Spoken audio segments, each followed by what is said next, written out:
There's only one man for the job.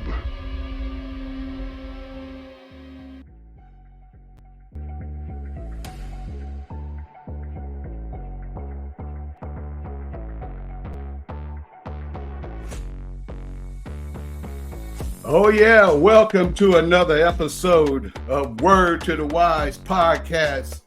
I am your host, Terry Patrick, and what I really am is just a nobody trying to tell everybody about somebody who can save anybody. Welcome, cousins, to another episode. We do this every single Wednesday. This is Word to the Wise with the exclamation point, and I'm so glad that you came. We have a very exciting show for you guys, and I hope you enjoy yourself. And I want you to know exactly why I do this. Yeah, I do this for Pops and Fat Mama. We are here on these Wednesdays with these messages, and you can find this wherever you find podcasts. I would like you to just do me a favor, you guys. Let's get ready and let's go, because every single show is fire.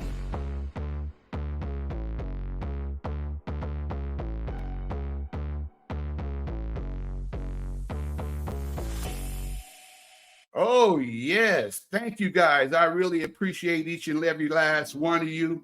And welcome to another show where we're going to be talking about a hot button topic. We're talking about discrimination, and even more so, the evolution of discrimination. I know that some of you out there, you have been discriminated against yourself. Have you ever been in that situation to where you felt like something was just a little bit off and you didn't know what to do about it? Some of us have gotten to the point in our lives that we have just accepted it. And I'm telling you right here, right now, this is a new day and age that you too can stand up for yourself, and you can know that good is the enemy of great. If you want greatness, good is just not good enough. Come on, cousins, somebody help me out. Good is just not good enough. Everybody here that is watching this program here today, understand a very fundamental fact, that discrimination is something that is one person trying to oppress another and trying to take your rights away. I'm going to talk about that more next week as well, as I dive deep into the topic of zero-sum bias. If you've ever heard of that, good. Then log in, comment, like, subscribe. And if you haven't, boy, are you some kind of lucky. You are in the right place. I have a quick poem because you know what this is? This is April, you guys. This is National Poetry Month. I don't know if you guys knew that or not. And I happen to be a spoken word artist myself. So I would like to drop a little poem that I have called People in the Grip. We have struggled collectively and individually, blatantly and discreetly, historically and recently, but with God on my side, who can defeat me? Stand against me or dismiss me, honestly, resist me? When the doors of opportunity have more escapability than Michael Vick scrambling out of the pocket on 2nd and 5. Yes, we have survived. Everything from whips and chains to police dogs and street gangs. But the ties that bind us together, they're stronger than those that can tear us apart. We have shown true grit and brave hearts. Put us all together, and we have put up with all their underhanded shenanigans and brouhahas. So laugh with me now with a good ha-ha. Because I'm looking back when I was a nappy-headed little boy, growing up in a tourist trap. Grew up on Richard Pryor, Parliament Funkadelic, and then rap. Unsure on how to act and what to say and how to behave, with no idea on how to endure those crazy days and all the Swayze ways when macho bravado and those tempers fled. Like crabs in a barrel sometimes, we're our own worst nightmare and worst enemy, with the tendency to walk through life with this permanent scowl on our faces, pissed off and kissed off any dreams of better days and happy places. But optimistically, we still sang and danced and refused to take it up the yin-yang, enhanced our threshold for pain in their shenanigans and tricks. But everything's going to be all right, cousins. So I'm telling you, don't even trip. Don't even trip. Everything's going to be all right, cousins. So don't even trip. I hope you enjoyed a little bit of spoken word. And if you have not gotten out to an open mic or a spoken word venue here in April 2024, this is National Poetry Month. Support your local poets. And I just want to let you guys know that I do have some reading material for you, as I always do. I don't know if you've heard this book, but I believe everyone should have this work on their bookshelf. This is a literary work from W.E.B. Du Bois. And oh man, it was written in 1903. Come on, somebody, 1903. If you are a writer today and you're telling yourself, man, I wish I can get my book published, W.E.B., he was doing it in 1903. And it is about the deconstruction of the South. This book is a cornerstone to, like my poem said, we have struggled recently and historically. He will show you the historical aspect. I think we should take a look at what's going on right here, right now, in today's day and age. I would like to bring a very special guest to you guys. So please, all my guys and dolls, kings and queens and saints alike, and all my cool ass cousins, I want you guys to welcome me in joining Nikki. Nikki, how are you doing today? I'm well, Terry. Thank you for having me today. Oh, you're doing great. I want to just talk real quickly about your bio. Man, your bio is something else. I'm looking at it and I'm like, wow, you got more degrees than a thermometer. Nikki is a profound interest in people. She served 20 plus, don't forget that plus tip, 20 plus year career as an investigator.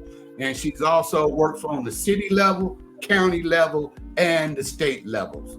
Nikki also has a master's degree in public administration from Golden Gate University. And as well as that, she is also has a bachelor in what's called University of Southern California, Santa Cruz. Did I say that right? The University of California. But I didn't know that, Nikki.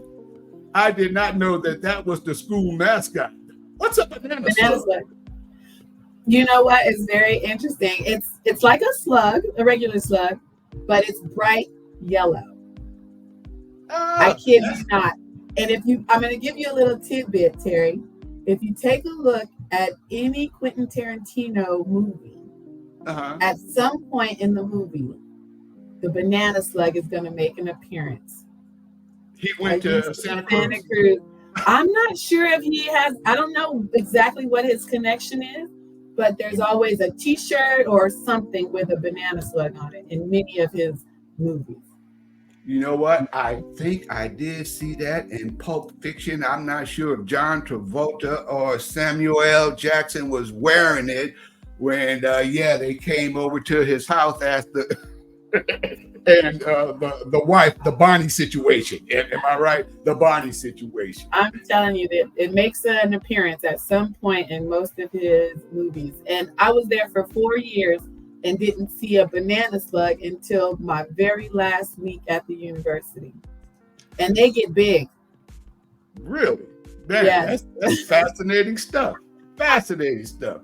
I would love to talk about the topic of today, with discrimination. I have on the screen here. This is just a simple definition of what it is, but I'm pretty sure you can break down the intricacies of what discrimination really, really looks like. I want you to tell me, what does a day in the life of your position look like?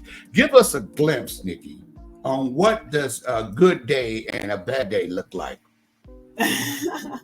Before I get into that, I just also wanted to point out that April is also the month for bringing awareness to sexual assault prevention. So that's what my little pin is here. April is Sexual Assault Prevention Month as well.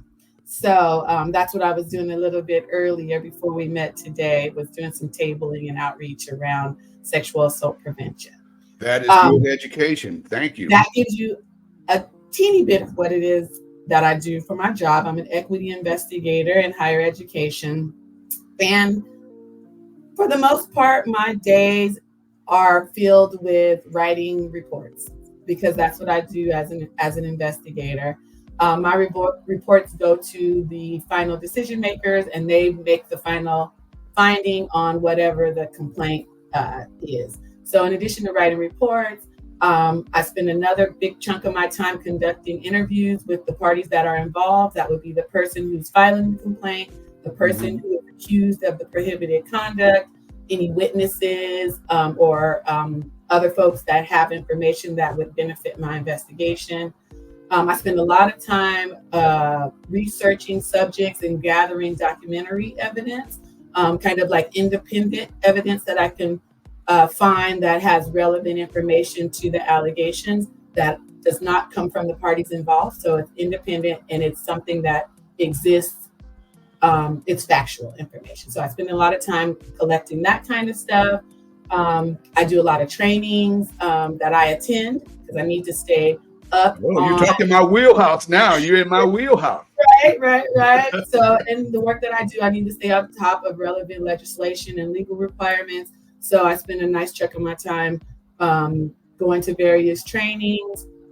And then lastly, not so much time is spent doing this, but that's kind of the stuff that I like the most. And that's what I was explaining that I was doing earlier today. And that's the tabling and outreach and, working with folks in the university community to kind of tell them a little bit about our office and what we do.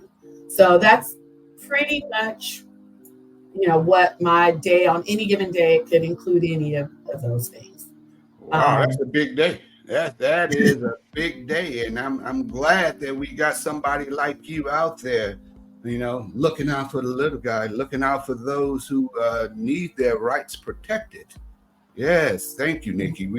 I really know that discrimination is something that can be a two-sided story where one side is telling one story, the other side is telling the story. So you got to have that cognitive thinking to be able to decipher and come up with the truth. I know you do. And this is an exciting field that you're in. I really want to know, how did you get into this field? I want you to tell us about your journey.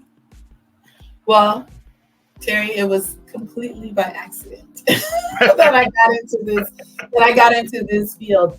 After having worked in like the high stress environment and highly politicized environment of criminal justice and civilian oversight of law enforcement, I needed a break. And so I took a position with the state conducting compliance investigations.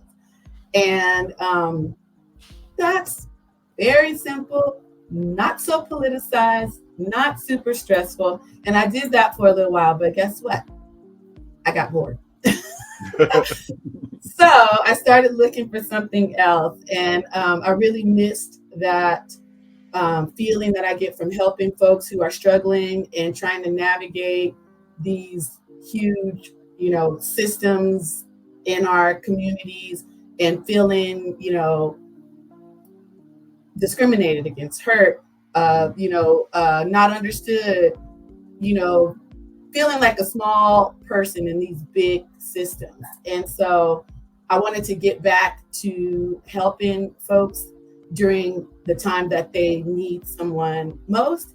And so I was looking around for another position and found the position that I'm currently in, a equity investigator position in higher education. And I was so happy to get back into it, get back to, making a real tangible difference in people's lives and helping them have a voice or feel like they have a voice in these huge systems that sometimes people often get lost in.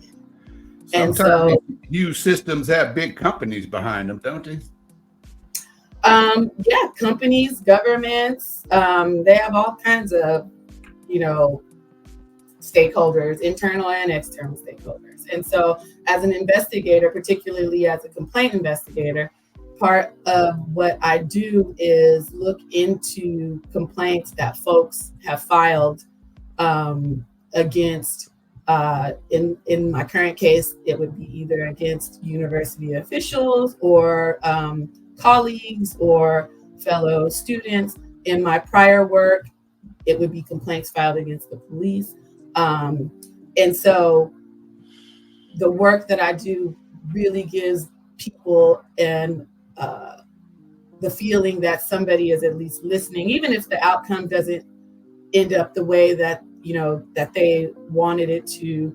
It really gives folks the opportunity to kind of vent and share their story and know that somebody is listening. And that's the value that I get out of the work that I do. Now, I heard you mention equity, diversity, equity, and inclusion, DEI. I'm sorry, I don't know the full definition of equity. Can you give us a little insight? Well, I would say the idea of equity is to try to create an environment where folks are getting the same opportunity to engage in whatever it is that they're wanting to engage in, whether it's their education, whether it's employment, just trying to ensure that folks are not being excluded for whatever reason. Very well said. I can understand it a little bit better now. And it's the more I dig into it, and I know that many corporations had that section, that department, that maybe one or two people inside of the entire corporation that handles DEI. And now it seems that in this day and age, with the current climate that we are in, I kind of feel like, I don't know, let me ask you, is DEI under attack? What I do know is that for sure, the label and the terminology is under attack, for sure, at least in Texas. But the way I think about it, the label is not needed to make sure that we're trying to make people, everyone, people from diverse backgrounds, religions, socioeconomic areas, cultural differences, gender identities. It doesn't take that title to make everyone feel valued and included in the community. So whether it's under attack or not under attack, as far as I'm concerned, it's just words. And so it's unfortunate that there seem to be folks in, not just the state of Texas, but in, the America in general, who haven't really experienced the benefits of diversity, and they don't really see, for whatever reason, that everyone wins when we have a diverse group of people working on anything, and that people who feel supported and accepted and appreciated are just more productive. And so at least I know that I am. And I agree. I am too. And so what I would just say about DEI in America or in Texas is that, I don't need the label to make sure I'm in trying to make the people around me feel valued, feel welcome, feel appreciated. And, we need action. We don't need words. And so, what they say, actions speak louder than words. So yes. Although the label DEI is under attack, my office in general and many of the offices in public universities in Texas or in any public agency in Texas have had to remove that terminology from their titles and things. That may be the case, but what's really important is that we're working to make everyone around us feel supported, valued, welcomed, and appreciated. And that's the future. I believe that's what the future of DEI is, to not need it. and to have a mindset in society to where there is equality across the board and not need an organization to enforce that. I know some things that are going on. That is the rule, not the exception. Yeah. That's right. That's right. Because when we do need something of that nature, it shows you that there is a deeper issue. And, you know, not to get way too political about it, but there is some systemic things that are just baked in. Mm-hmm. And I can see some of those things coming out in several states. You mentioned Texas and Florida, as you know, what comes to my mind. So I would like to know, what are your opinion of what the future is for DEI?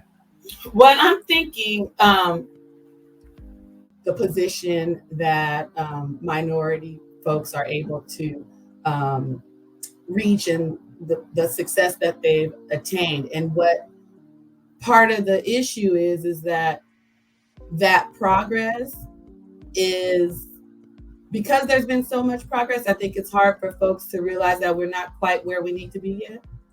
And so it's easy to say we don't need these types of programs when you're comparing today to, for example, W.E.B. Du Bois' time. Yes. That's very different. I mean, it's been huge strides if you're looking at it like that.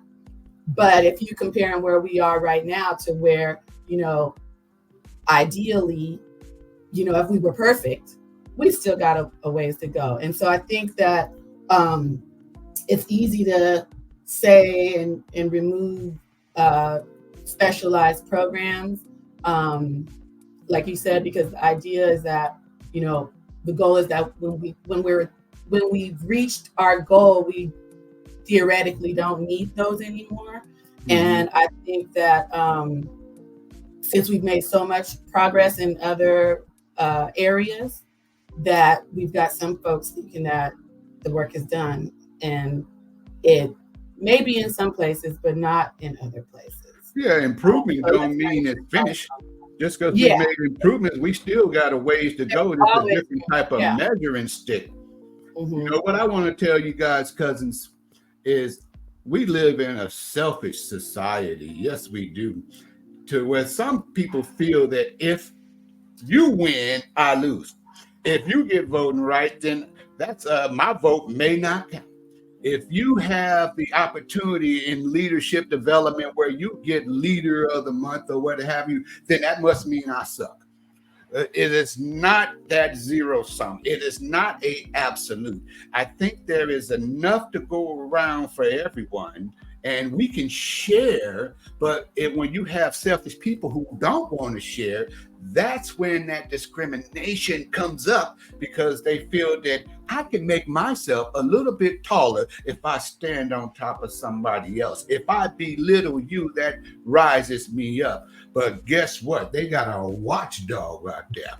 They got somebody out there that is making sure you play fair. And that's Nikki. Nikki is out there, boy. She's coming for you. And I don't want to put you on the spot, but this is something I got to talk about. I saw this, and my goodness, what is going on with the attack on hair? The Crown Act. Cousins, have you guys heard of this? Now, I didn't know that the Crown Act, it stands for Creating a Respectful and Open World for Natural Hair, where your hair is being discriminated. And yes, it is race-based. What happens is people are being denied employment, denied promotions. And I believe that even sometimes a subconscious bias, unconscious bias can happen even in the interview process. We have a situation now that where we had to come up with the Crown Act, and it's in effect to protect certain hairstyles like braids, locks, twists, bantu knots. And the one that comes up to me the most is the young man who is being discriminated because of his hair. And they told him that it's because you can't have your hair below the ears or touching the collar. So he tied his up, and they still won't let him in class. they still won't let him get an education. When you are being deprived of education because of your hair, when there are others whose hair is laying down on their shoulders, but because of they are of a different race, that is discrimination in its essence.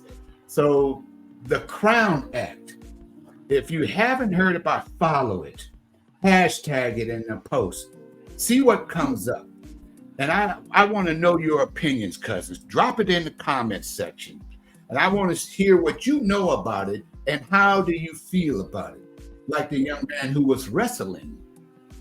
Yes, and they cut his hair right there on the mat, say you can't continue the competition because your hair came down. He was like, well, I can put it back up. And they took scissors and they cut his hair. What do you think about that, Nikki? They cut that man's hair on the mat. Well, my first thought or first question is, what is the policy or what is the practice? And you have mentioned not this case, but the other case where it sounds like there may be a policy of hair not being below the ears and hanging on the shoulders and things like that. Once I look at the policy and see what it says, then I move on to what's the practice. What have you been doing? Have you been following your policy? Do you follow your policy with everybody, or do you only follow your policy right now with this person? And those are the kinds of things that I look at as an investigator. Is we're trying to see if you are imposing the same policy or practice with everyone who you encounter in that, with all other similarly situated individuals is the word that we use. And so, yeah, with the young man who got his hair cut on the playing wrestling. The wrestling mat, yes. Yeah, I would, first thing I want to know, because we got some serious issues, is whether or not he consented to doing that. And then secondary, if he agreed to do that, okay, it's unfortunate that he had to make that decision. And then I would go into, what are the rules? What is the policy? Is everyone being required to cut their hair, or are some folks allowed to put it back in a bun and tie it back? And then we start, and it's on a case-by-case basis because there's no cookie cutter solutions to this. We got to look at each individual situation and see kind of how all the facts played out. And then when it comes to discrimination, once you identify that someone is part of a protected category, because I don't care what they do with DEI, it's still federally against federal laws to discriminate against somebody. You can't do that. So when I'm looking at a discrimination allegation, the first thing you want to know is whether or not the person is part of a protected category. And then 2 is, did they experience some adverse action? In this case, sounds like it's a young African-American male, or I'm assuming that dreads, he had dreadlocks, yeah. So a young African-American male, did he experience some adverse action? Yes, he had to cut his hair off in the middle of a match. That's an adverse action if I've ever seen it. Mm-hmm. And then the third thing is, were or are similarly situated individuals treated outside of this category, treated more favorably? So that's when I would start looking at wrestlers who are not African American, who also have long hair, whose hair also came down in the middle of a match.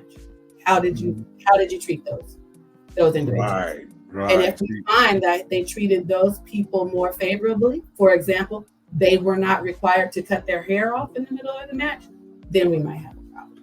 So it takes a while to get to a resolution or to have the correct findings. Some of your investigations can be very time consuming, right?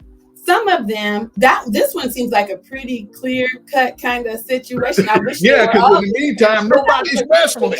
Nobody's wrestling. Action, and I think that it would be relatively easy, because the issue comes when you're looking for similarly situated individuals. How do you identify them? in this instance where they're wrestlers, that's pretty easy for me to identify. We got a whole team of wrestlers. We have the roster, and I can see who has long hair. I can ask others, who did anybody have long hair? Are they all short hair? That's easy, but it becomes more difficult when you're thinking in terms of like employment actions and things like that, because that kind of stuff is confidential. So I, as a person filing a complaint, may not know that somebody outside of my protected category was actually treated more favorably. I might feel that, like you said, I might feel like something's not right, but you don't really know.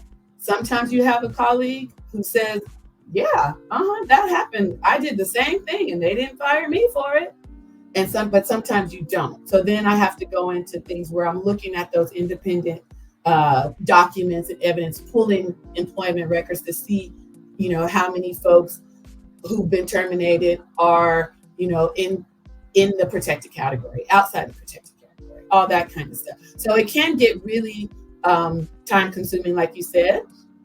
And other times, a little less frequently, it's pretty easy. Most of them are kind of tough to get through, and they can take months. Once you get to, sometimes there's lots of people to interview, and you'll be interviewing people to try to get information, but you can't tell them. You can't. The information is confidential, so you can't really tell them why you're asking these questions. Right. Unfortunately, many people, particularly people who are employed, are compelled to participate in my investigation. So it's a lot of tact, a lot of diplomacy, and it's almost like, you are using the facts and getting down beneath that, because I always believe in any dispute, there's one person's side, the other person's side, and then there's the truth. But you also brought up a very important part. There's the policy. Okay, if the policy is out there, I just feel like we just got an education. Cousins, I don't know if you feel the same way, but I am just a little bit smarter just by having a conversation with Nikki. I think we need to give her a good old round of applause. Let's give her a Word to the Wise podcast. Round of applause out there, you guys. And listen, if you have ever felt like you are being discriminated, say something, okay? I think your silence allows that to be able to continue. So, Terry, can I just interrupt? Even if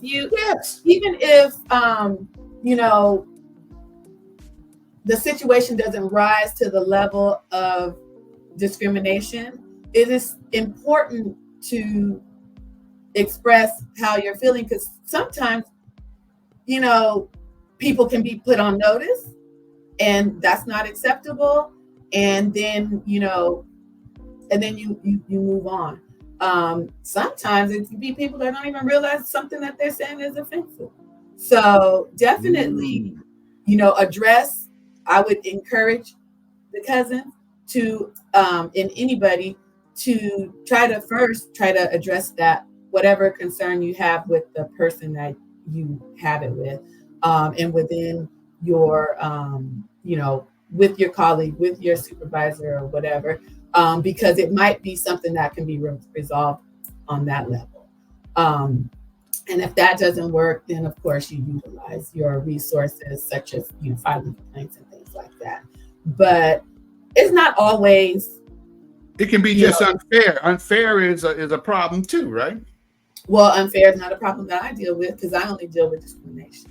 So if somebody is treating somebody differently and it don't have nothing to do with their protected category, then that's a personnel issue. Now, if they're doing it because their race, because their religion, because of their gender identity, that's what I deal with. When I do my investigation and I see that this person is doing this because they don't like you and they think you're a jerk and you're rude to everybody, or because they are rude, that's a different issue. That's a personnel issue that HR needs to resolve, because managers are not supposed to, treat people like that. Gotcha. And sometimes life is just unfair. The intricacy. And sometimes, we often get a lot of things in our office where we, after digging a little bit, it's like, oh, this is a management issue. This is a situation that involves poor management. It has nothing to do with this person being part of a protected category. And those are the things that we also address that. We refer that to the appropriate department. It's not in my office because we are strictly discrimination and sexual misconduct, retaliation, harassment, that kind of stuff. So I just encourage everybody to talk, have a conversation. If you're feeling, if you're not liking how someone is treating you, right, have a conversation. And from there, you'll be able to determine kind of whether or not you think it needs to go further. And, if you do file a complaint, that's your right as well. And have that conversation with a cool head. Difficult conversations is something that a lot of us need to get a little bit better at, because you can be in the right and just come at somebody wrong by being just so hot-headed, for lack of a better word. I really believe that when you're having a difficult conversation, it's a lost art. It's a lost art, especially in corporate America today. A lot of innuendos and a lot of coded messages. Open, honest conversation. Thank you, Nikki. Really appreciate you. My goal is very simple, cousins. I just want to touch one person. And I want to thank people like Nikki out there who are doing God's work, doing the good work. So for all of you, my word to the wise cousin, keep holding it down. And Nikki, I want you to do the same. Keep holding it down. Come on, dance with me, cousin. Keep holding it down. Yes. We're here on every Wednesday, and I want you guys to be here and tune in. Tell somebody about the podcast. And you know why I do this, cousins. Yeah, this is Pops and Fat Mama. And as always, I feel like we made a kindred spirit. Like we go way back like fat crayons and wheel tracks. Like droopy diapers and similar. I'm see you guys next time. And until then, I want to know, could you just...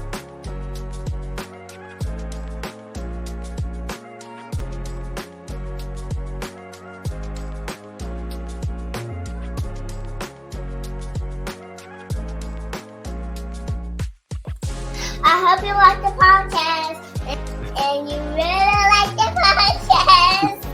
Come on, be serious. And you really like my podcast. Like and subscribe.